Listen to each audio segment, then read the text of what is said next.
There's actually an extreme. Well, it's a very strange thing. It has a lot of commonalities, yet it has a lot of differences. And you're going to hear a different explanation from every single person who asks, because it's based on their own person's experience. But in Las Vegas, for instance, you go to a rockabilly show, and it's the same people, same 25 people, you know, and we're all good friends, and we drink and we have a good time like everybody else. But something about Europe, it's I don't know, maybe I'm biased because like it might just be the romanticism and the excitement of Luis coming all the way from California. He's coming all the way thousands of miles to Belgium. So for some reason when we plug in, we play, people just go nuts. Like the first time I did it, I was shocked. You know, the people are going crazy right now. Like I loved it. You know, people are going insane mad. Like, hell yeah, you know, like this is what I'm talking about in Europe. I've experienced moments of that in the United States, but usually there was a bunch of alcohol involved, you know? And so I've experienced moments, and you know, both countries can appreciate things. Yeah, the same rock and roll things. But there's something about Europe. I'm not sure if it's us or if it's just the Europeans just do it, I don't want to say better, but just more intensity, you know? More intensity perhaps. The first time I came to Europe was probably in 2006 or 2005, I don't remember, and it was with Luis. And I was actually his last bass player in his old band called Little Luis and the Wild Teens. And yeah, it was back then. Since then, I think this is probably my 13th tour in Europe. But yeah, it was in 2006. I sincerely think, I believe that as amazed as I am at this place, I think you'll be amazed like that at the United States, because it's not a shock. I mean, it is a shock, but it's just different, and different is good. I think the reason why it's so good is because I'm a musician.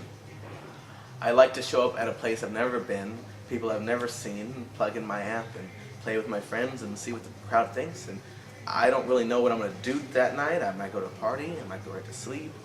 I don't know. So here, I don't know. I don't know what's around the next corner. I don't know what's down the street at all. I've never been inside that shop. Whereas at my home, I know that place, I know that place, I know that place. I've been to that store, I've been to that. Here I know nothing, and I feel like a baby, in a good way. I feel like a little child that's just, that's it. A little child. They're like, and they're playing with something that is so stupid to you. You know, like they're playing with a ruler or something that is for work, and you're like, why are you playing with that? But the child's never seen it, and he's amazed. You know, that's how I am with Europe. Just being from Southern California, there's always a rock and roll show every weekend, or every 3 days a rock and roll show. But not all of them are busy, because there'll be 4 rock and roll shows in one night. I know it sounds like we're spoiled. You know, most people have like a rock and roll show a month, you know, once a month. We have them every weekend, sometimes during the weekend. We have 4 of them at the same time. So that's hard sometimes, because everybody seems to be competing with each other. One, we should just sort of have maybe, you know, one a week maybe, and have everybody together. So there's so many shows going on that everybody's spread away. So when you go to one show, it looks like not so much is going on, but really there's a lot going on. That's why so everyone will have just a certain amount of people, you know. And so in a way it's a very good thing. There's always something to do, but in a way it's a hard thing, especially being in a band, because you're like, well, shit, you know. Especially if on a record label, Wild Records, we have like 17 bands now on the label, 17 artists or bands. So one will be playing there that night, half an hour drive to the next place, it's another Wild Records band. So in a way we're almost competing with each other, which is strange, but so we're almost spoiled, and it sucks at the same time, you understand? And when we come here and like, no, we'll do a show here, and everybody comes because they're like, we haven't had anything in a couple of weeks. Well, that's great for us. Like, oh wow, that's fantastic, you know, like we come to a really good show. So that's a big difference there, I think. The crowd is just, the crowds are great here. The crowds can be great there as well, if we have them all in one room at the same time. I've been to Europe 5 times, but this trip, something about this trip is different, because We play large festivals, huge rockabilly festivals, which I fucking love. But the thing about me is you can have a party anywhere. You can have a party in your basement in Europe, in America, it's a party. But I'm getting a chance to travel and see the cities here. Or the festivals are a whole different experience. Like you know high rockabilly? Okay, I fly into Barcelona. As soon as I land, I get on a bus, I go to Calafell. As soon as I get to Calafell, I go to my hotel and I sleep for 6 hours because I'm exhausted from the plane. And then I wake up, and then I go to the big gym, the big huge theater or whatever, and I do sound check. And then I do sound check, and then I go with my friends to a little bar that's really cool, and we get a few drinks, and I'm enjoying the beach, and then I'm tired, and I go back to sleep, and then I wake up and I play the show. And then I go to bed, and then I get on the plane, and I go home. You know? So I saw Spain, but did I really see Spain? No, you know, I didn't really get to. I've been to Spain twice, but I haven't scratched the surface. I haven't eaten real food. I haven't done anything because, you know, it's work, and I'm not complaining. Believe me, I'm not complaining. But I'm appreciating this trip because I'm just getting to do what I want to do. I get to walk down the street and go by a candy bar. I have time. You know, we have a show every night, but we have days off and we have time. And anyway, so before this, very quick, go to show, go home. Here, I get to take my time. And Europe has always been amazing to me. It's just even more amazing now.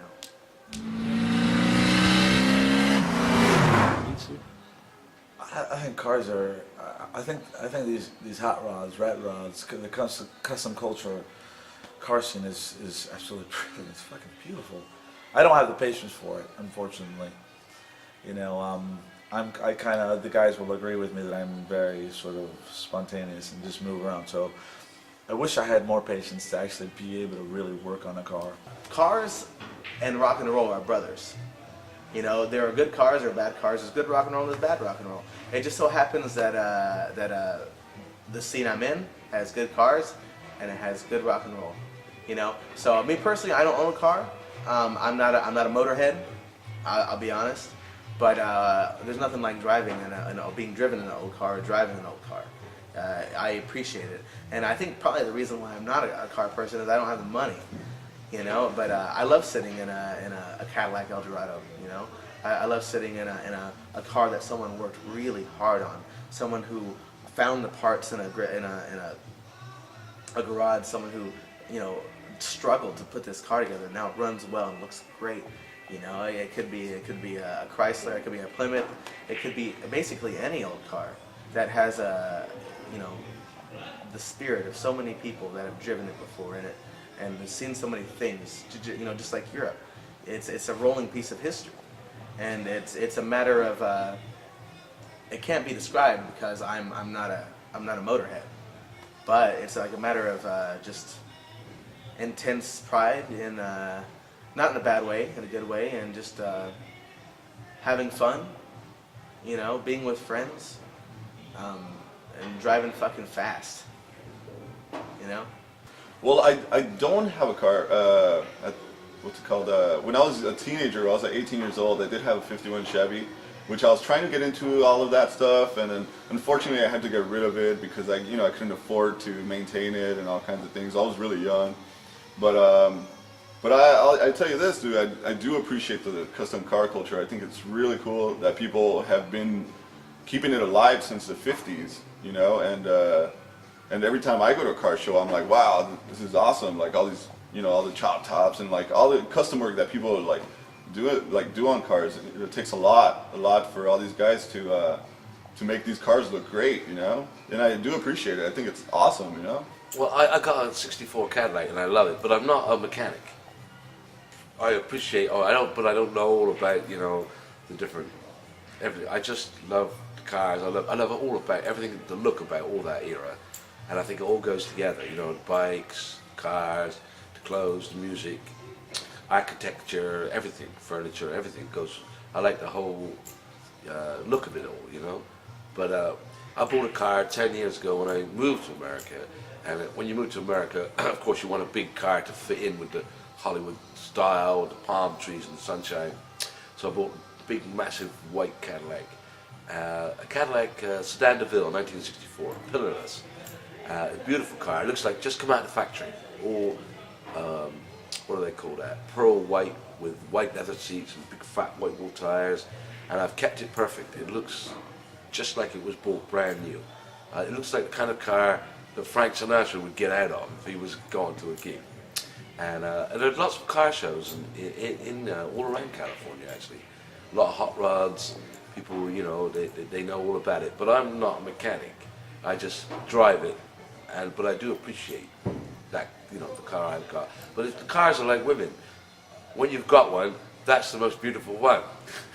You appreciate everybody else's, but your one is the best one because that's why you're with it. So yeah, that's kind of funny how men think of their cars sometimes even more than they like their women sometimes. But I don't mind. I agree with that. I think that's a wonderful thing. But I think it's a very important sort of scene for what we're doing because it involves the sort of beauty of the music, the culture, the everything. Just like we're so involved in I'm so involved in the music, and they're involved in the cars, and somehow we combine them because see. Today we just drove in Gutierrez, actually a beautiful custom car, and there was some beauty there, you know, and he's telling me going like, I like your records, and I was like, well, I like your fucking car. The car's fantastic. And we did a photo shoot in his garage with some cars and some motorcycles. I was like, that's brilliant. It's the fact that they love and they're passionate about something that's almost blended together, even though it's not the same thing. For me, it's the records and the music and the guitars and the basses and this, but it's the passion that I like about the car scene. They're very passionate. That's fantastic.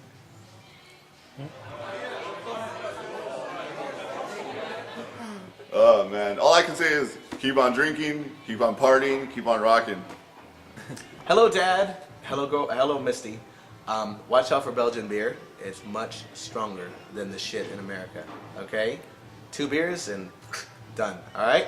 Have a good night. It's a funny thing about living your life because lots of people try to tell you what you should do at certain ages and when you should get married at this age and you don't make it unless you get yourself a wife or you settle down. But I think you live your life in your head and remember that you only live once, so you should always be doing exactly what you want. And then I think at the end of it you will have no regrets. And that's the way to have an enjoyable life. Because remember, one time and that's it. Well, I'd like to toast all of you and thank you very much for the support. And we're very happy to be anywhere, and it's all because of you guys. So, cheers to you, Sante to you, pros, kampai, salud, to a lifetime of orgasms.